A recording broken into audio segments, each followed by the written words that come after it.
The best thing you can do to be a friend of your sewing machine and to keep it running smoothly is to clean, clean, clean. And then did I mention clean? Yeah, I hear a theme here. I want you to keep that machine spotless. Lint is your enemy. It will make it that your stitches aren't as nice as they should be. It will mess up your tension. It can even make it that the machine literally won't even sew. So your machine probably came with a brush that looks something like one of these. This one has a little bottle brush. This one's more of a regular flat brush, a basting brush. This one's a little round. This one's kind of like the basting brush again, and it's got a little pick on it. Any of these will do the job. Just make sure you use them. You want to go in and brush your bobbin area especially well. Do it very frequently. Every time you change the bobbin, you should be cleaning that bobbin area. If you have a drop-in bobbin, you need to open up, take your needle plate off and get in there and clean your bobbin assembly. It should be very easy to just pop out and give it a quick brush and then pop it back in. If you have a rotary bobbin, you want to do the same thing after each bobbin change. Get in there and brush it out. Make sure there's nothing going on. With the rotary bobbin, you just give it a little blow with your lips, if you will, and also give it a good brushing. And while you're at it, check to make sure it's still in round and that everything looks good and that your screws haven't come loose on it. When it comes to oil, more is not better. You want to follow the manufacturer's instructions. There's different quality, different types of oil. Use the best quality you can find. This is a typical kit that will come with your machine. As you can see, there's another cleaning brush in there. They're trying to send you a message. There's also the oil. If you notice, this oil is a little darker. I really prefer this very, very lightweight oil. I get it through Linda's Electric Quilters. She's primarily for long arm quilters. And it's a lightweight oil. It's clear. It works wonderful. It also comes in this nice oiler brush. So if you have a long arm, this is fabulous. You just unscrew it and the brush or the nozzle goes to different lengths. So this is a great one for your machine. You can use it in domestic or long arm machines or commercial machines. Some machines don't need oil at all.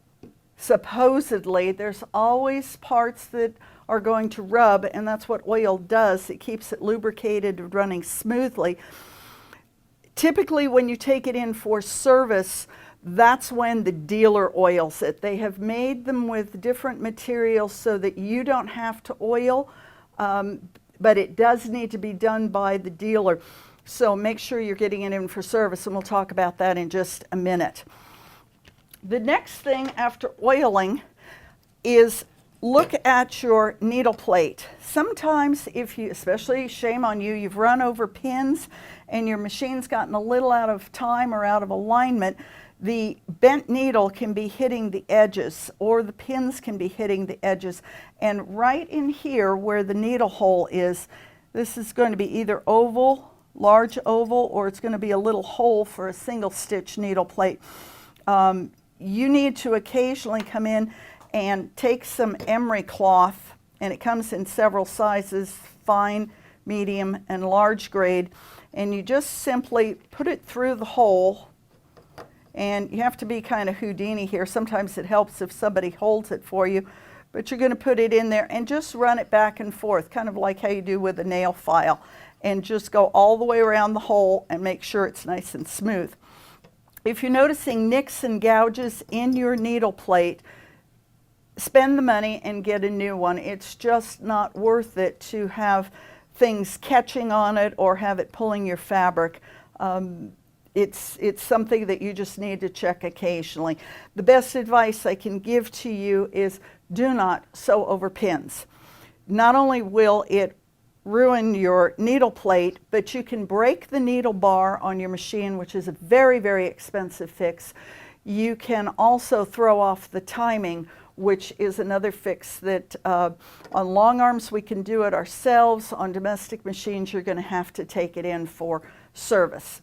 And as I said, service. When do you take it in? If you have a non-oiling machine, that machine needs to go in for regular service every 1 to 2 years. Don't go any longer than 2 years. It is extremely important that that machine gets in. For the rest of us, and even for those of you with the non-oiling machine, it needs to go in as needed. Anytime it doesn't sound right, get it in. You're going to hear weird noises. I can't stress the importance of sound as a sewer. Listen to your sewing machine, and if it's making noises that don't sound right, stop sewing. Something's not right. And then look at it. If it's something you can't fix or the noise doesn't go away, get it in for service. Another thing is if the stitches are off. These are little stitch tests that you can do. This is for my straight stitch Janome 1600, which is my workhorse, or these are two of them from there. This is from my regular sewing machine. What you do is just sew, and sew at 2.5, which is the equivalent of a 12-0 on other machines, and do a 3-0 stitch, which is 10 stitches per inch on the other machines. And then you divide with a ruler, mark where 1 inch is, and count the stitches. And I have literally put in here what my stitch count is. On this one, my stitch count was coming back at 11, which is not where it needs to be for a 12 stitch per inch setting, which is what 2.5 is. My 3.0 looks to be pretty good, but when I did another test here, these were my Janome 1600s and 15, and let me back up. This is my 1600, this is my 15,000. I started noticing the difference. This one was good. This one I'm at 13.5. It's sewing tighter than what it should be. This one's at 11.5. Again, sewing tighter than what it should be. This is a quick test where you can see what your machine is doing and determine if you need to get it into your dealer. It's an excellent little test to do. One last thing that you can do to help your machine is travel correctly with it. First of all, when you're done sewing at class or you're bringing it home from the dealer, take a piece of fabric and fold it in 4s. Put it under the presser foot and put that needle down into the machine. This locks it so that it's not moving around as much, especially critical on your computerized machines, especially like your embroidery machines. Can't stress it enough. If you don't already have one, get a hard-sided cover for your machine. And when you're traveling with your machine, put it on the floor in the back seat behind either the driver or the passenger, but get that machine on the floor. If for some reason you cannot put it on the floor, belt it in, just like one of your children. Belt it in and never, ever, ever put it back in the cargo area of your SUV. The machines will fall over. They will get damaged. When I was working at a sewing machine store one day, a woman came in literally in tears. She had not done any of these things. Her machine fell off the seat onto the concrete or to the asphalt, and unfortunately the frame got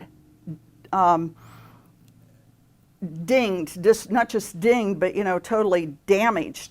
Once the frame was damaged, there's absolutely nothing the repair techs can do to fix it, and we had to give her the news, I'm sorry, you're going to have to buy a new machine. If it happens to a computerized one, even if the worst is that it gets cracked, you may be looking at a new motherboard, which is very, very expensive. So just like your children, think safety first, belt the machine in or put it on the floor behind the driver's seat. And those are all very, very good tips that I think you'll find will keep your machine running smoothly and longer.